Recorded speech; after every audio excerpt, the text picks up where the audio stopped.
You can see what I'm sharing. So I have now, I am recording everything that I do in Engage from my perspective. Where would you like me to sit? Wherever you wish. Very good. Make Okay, yourself comfortable. here we go. Can you see my screen? I can see your screen as if I was sitting in a chair watching you. Okay. Tell me when the recording starts. I have the recording is already started, so I'll cut it down when we're done talking. Okay. Floor is yours. Okay.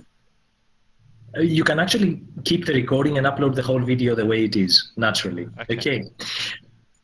So I'm going to talk about digital phenotyping, decoding mental health information via gaming and social media usage, which I think you have heard me talking a lot about.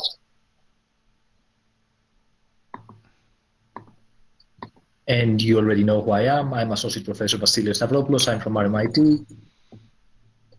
So each one of us has a very close emotional bond with a significant other. A significant other is any person who has great importance for our life or well-being. Our bond with that significant other has a strong influence to who we are, how we view ourselves, others, and the world, and has been evidenced to reflect our mental health, like a phenotype of our mental health condition. At the beginning of life, this significant other is our primary carer. During childhood, our best friend. After middle or late adolescence, our partner. And for those of us who might be using video games or gamified apps, this significant other could be our alter ego in the world of the game, our avatar. An avatar is the figure of representation of the user in the virtual world, which is customized considering appearance and or skills according to their owner's wishes.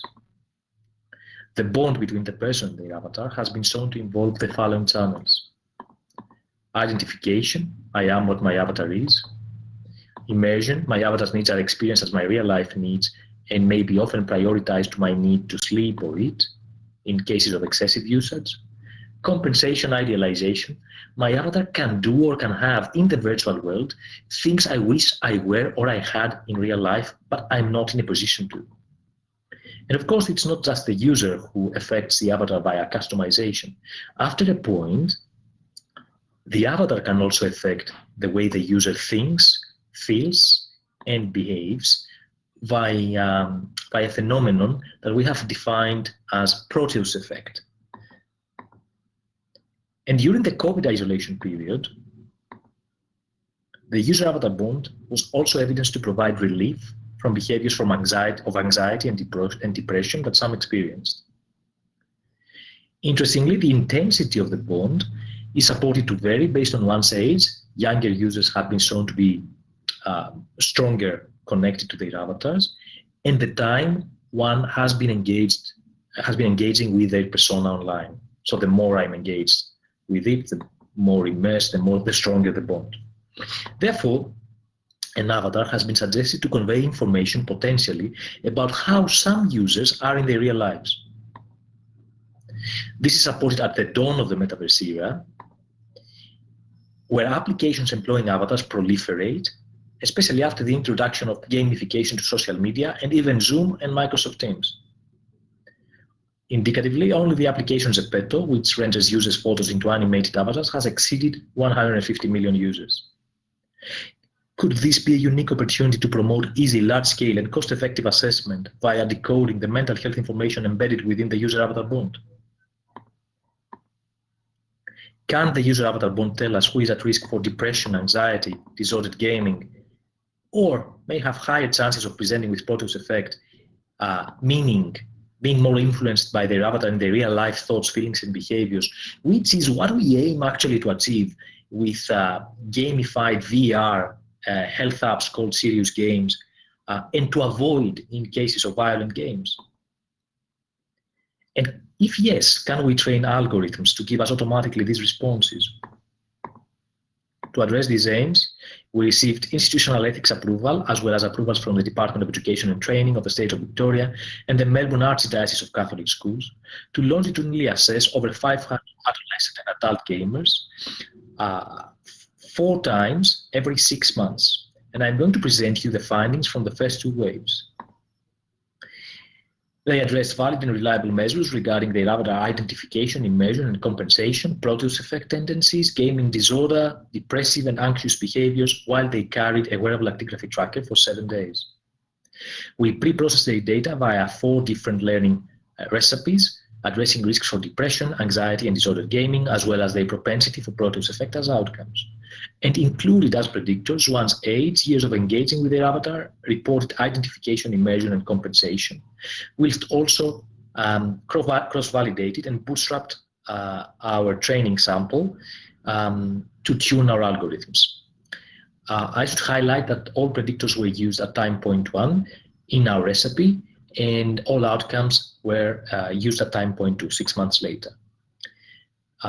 Based on our participants' responses, we classified them into being at risk or not for depression, anxiety, and disordered gaming, as well as being more likely to present with Proteus effect.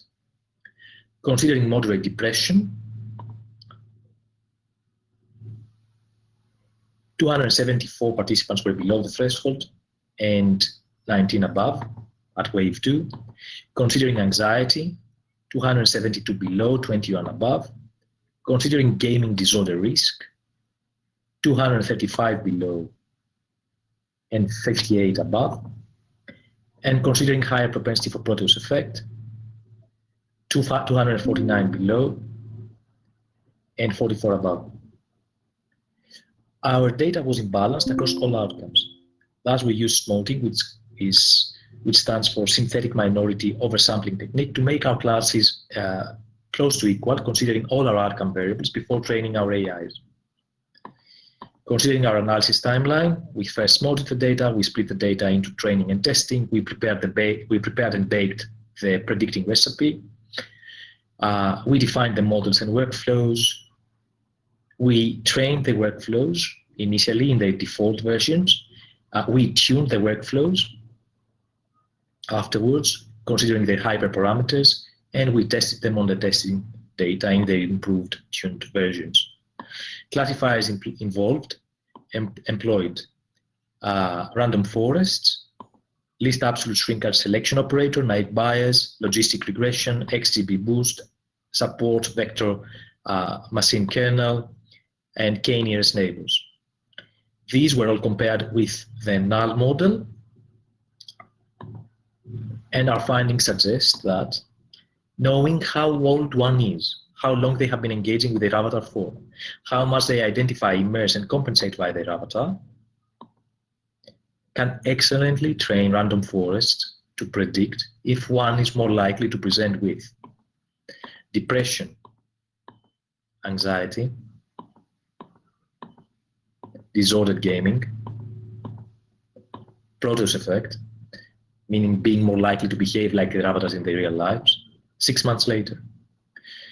For reasons of transparency, our exact codes and findings are available in the following links. Take-home message. The user avatar bond can be translated into mental health information about the user in their real life, and can also show who will more likely present with Proteus effect. These are important if one thinks that Australia is a country that consumes and produces video games, whilst also trains future game developers. It gives us the opportunity, in our opinion, to align the interest of the public with the development of games. Second, those who suffer from depression and anxiety are often underdiagnosed due to their difficulty to verbalize their condition, and extracting such information, diagnostic value through their avatars could help in that direction. Last, serious games and virtual reality treatment often rely on Proteus effect, with the latter varying across individuals. So it's not whether VR or gamified treatments or serious games are effective, but it's mostly about who they are effective for. And that for us is a treatment opportunity, spotting, detecting those who will more likely be receptive of positive effects in that case. And we invite you to realize these opportunities, whilst also potentially exploring other forms of information that digital content can tell us. I hope I made sense, Dylan. I'm not sure what you think, and thank you for recording that. It's truly appreciated. No worries. Is that your presentation? Yes, it was my presentation. Okay, so And I'm going to stop there. if you could keep sharing, I just want to imagine for a second that I am a student or a collaborator or someone who's come to watch your presentation. Are you able to stand up and go and stand at the front of the room? Or are you not able to get out of your chair? I am. Okay, cool. I can see you walking around. So on this recording, you'll see what you look like walking around. Thank you for that. Okay, and then if you stand at the front as if you were giving a presentation, yeah, perfect. And then look out to me as your crowd member. Oh, Yeah, I'm going okay. to look at you. Oh, you're walking down the aisle now. Okay, so now if I need to put my hand up and ask you a question, Can you see me looking at you? Yes. you'll see on the screen how you look right now. Yep, that's looking at me. Now let's say I have a question. It's my turn to ask. Excellent. Do you know what the issue is there? It's that I don't have my VR headset at the moment and I'm using my laptop. Okay. But I can see you, yes. Okay, so then it would be my turn to be When I like, have my VR headset, yeah, sorry, go on. perfect, I see. So did my My hand go up? apologies, I see. Yes, it did. Okay, and then I can also do these kind of reactions to let you know if I'm enjoying your presentation or not. Okay, cool. This is very good. And then if you're too, so let's say I was sitting at the back of the room and I couldn't see what you were saying, I can watch it through this. I'm doing this so that you can see everything on my recording. And I have all my options here as a participant. Okay, I'll stop the recording now.